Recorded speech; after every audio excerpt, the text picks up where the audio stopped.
Olá, eu sou a Thelma e hoje é dia de falar de um dos tópicos muito comentados do Oscar 2022. Tapa na cara? Não, esse foi o mais comentado e já até está sendo resolvido. Eu quero falar dos 60 anos de James Bond de 007. Quero falar das curiosidades por trás da personalidade criada pelo Ian Fleming, como também outras coisinhas mais. Antes disso, eu preciso lembrá-los de se inscreverem aqui no canal, curtirem esse vídeo, me seguirem no Instagram, porque lá eu já falei bastante sobre esse assunto, o conteúdo é diferente, então vale a pena seguir nos dois lugares. Então, voltando aqui para o nosso vídeo, queria lembrá-los que a Amazon Prime Video tá liberando um monte de filmes do 007. Então, para quem é fã do 007, do James Bond, não percam na Amazon Prime Video, tá lá disponível. Alguns você precisa alugar, mas uma grande parte está disponível mesmo para serem assistidos. Feito este lembrete, vamos às curiosidades. A começar pela personalidade que o Ian Fleming, o autor que criou o personagem, conferiu ao agente secreto James Bond.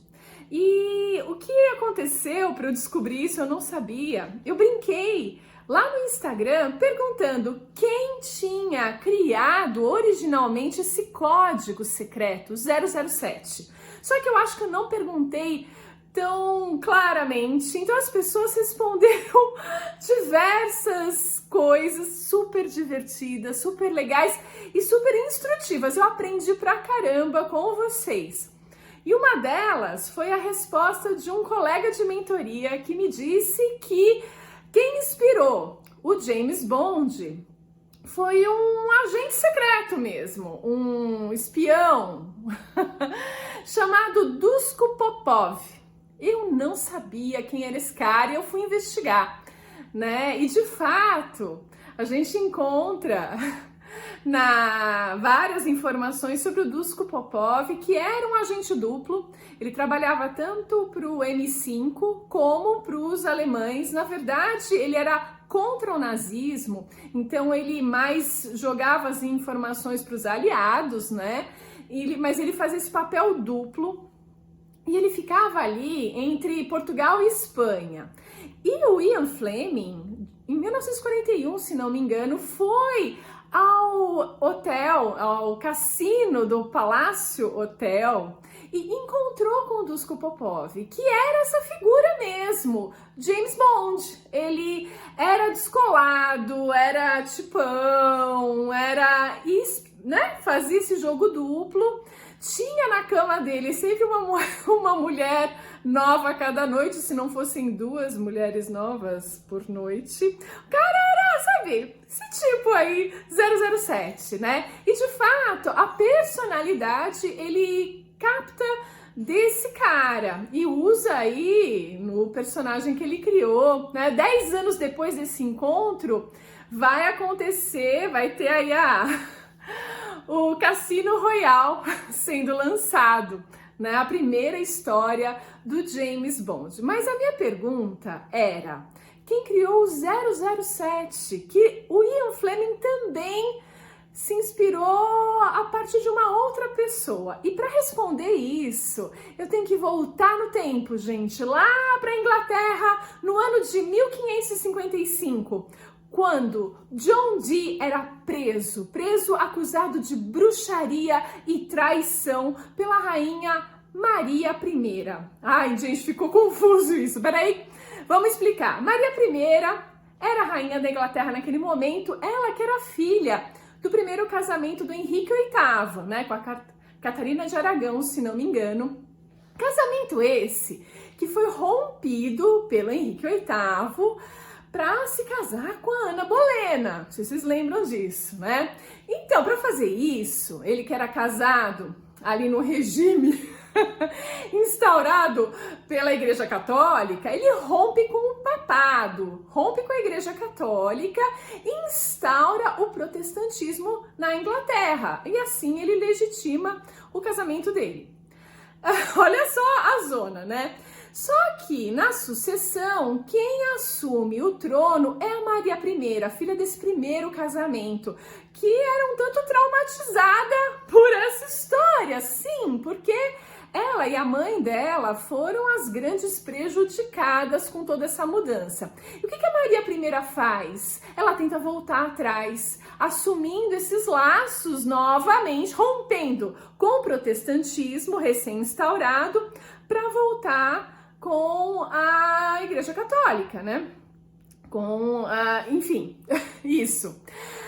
Bem, a Maria I assume de fato, só que é um tanto conturbada. Ela é a primeira mulher a governar a Inglaterra, né? Isso é um marco também, porque a partir dela a gente vai ver a Elizabeth I, a Vitória, a Elizabeth II. Olha só quanta gente, quantas mulheres importantes assumiram o poder na Inglaterra. Mas aí, a Maria I, para se manter no poder, ela tem que matar um monte de gente, e tem conspiração, e tem... Gente, você acha que é fácil ficar no trono da Inglaterra? Não! Naquela época, então, espirrava sangue para todo lado, era uma época que cortar a cabeça estava na moda, e ela fez muito isso.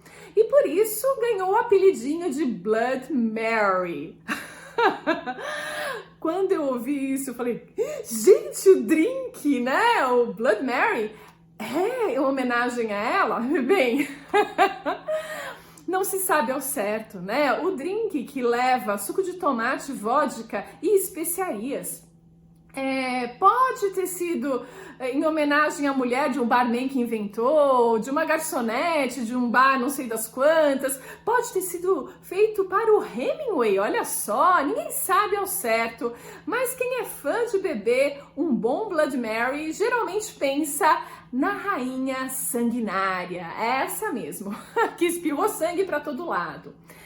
Nesse ano de 1555, o John Dee, que era um sábio, matemático, astrólogo, astrônomo, físico, eu vou ficar aqui 3 dias falando tudo que ele era, filósofo, isso era normal naquela época, né, gente? Os grandes sábios, posso aqui citar Newton, Kepler, também tinham essa característica multiprofissional. O John Dee, ele faz essa previsão para a rainha Maria I. Olha a rainha, que era mais velha, casou-se com 38 anos, se não me engano, ou um pouco mais, e estava louca para ter um filho, para que a irmã, ou meia-irmã, Elizabeth I, não assumisse o trono com a morte dela. Então ela tá nesse desespero de causa. E 38 anos, gente, para aquela época era muito velha já, para tudo, para ter filho... E para viver, né? E para ser rainha, digamos. Mas ela tá nesse desespero de causa e chega o John Dee e faz a seguinte previsão. Olha, Maria I, você vai morrer e a sua irmã Elizabeth I vai assumir o trono. Não era uma previsão difícil de se fazer, tá, gente? Dadas as circunstâncias, mas isso fez com que ele fosse preso, né? E acusado de bruxaria e de traição, alta traição. O detalhe é que ele tinha grandes amigos também, ele foi poupado e não demorou muito para a previsão acontecer. Ela morreu de fato, a rainha sanguinária, e a Elizabeth I sobe ao trono. E quando ela sobe ao trono, ela logo quer o John Dee do lado dela, porque ela reconhece a genialidade do cara, e ele era de fato um cara genial, né? A Elizabeth I, que vai ser a última dos Tudor a estar no poder, vai ter um reinado muito longo, ela que vai ser a rainha da Era de Ouro, né? Enquanto a Maria I, irmã dela, foi a rainha sanguinária. Olha só a diferença. E o John Dee, então, assume o cargo de conselheiro da rainha, astrólogo, ele vai treinar as expedições que estão saindo da Inglaterra ali para conquistar o mundo. Ele tem todas dessas habilidades, né? Ele vai cunhar o termo Império Britânico foi cunhado por ele, por exemplo, e assim vai. E ele também vai ser o espião da Elizabeth I. E como todo bom espião, ele manda mensagens secretas para dizer o que ele andou ouvindo pelo reino. E ele assina as cartas para Elizabeth I com um 007. 00 que mimetizam, digamos, 2 olhos bem abertos. E o 7 era cabalístico, um número de sorte.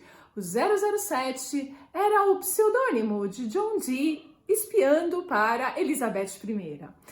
Então, gente, eu paro por aqui, porque se for falar de John Dee, eu vou precisar de dias, né? É um assunto muito interessante, mas de fato, o 007, usado aí pelo Ian Fleming para caracterizar o James Bond, dar aquele ar de secreto, veio do John Dee, que era um espião da Elizabeth I. Olha que interessante. Então, hoje foi uma salada mista lá do passado, lá do século XVI da Inglaterra, para a gente explicar o 007, que vocês conseguem assistir lá na Amazon Prime Video.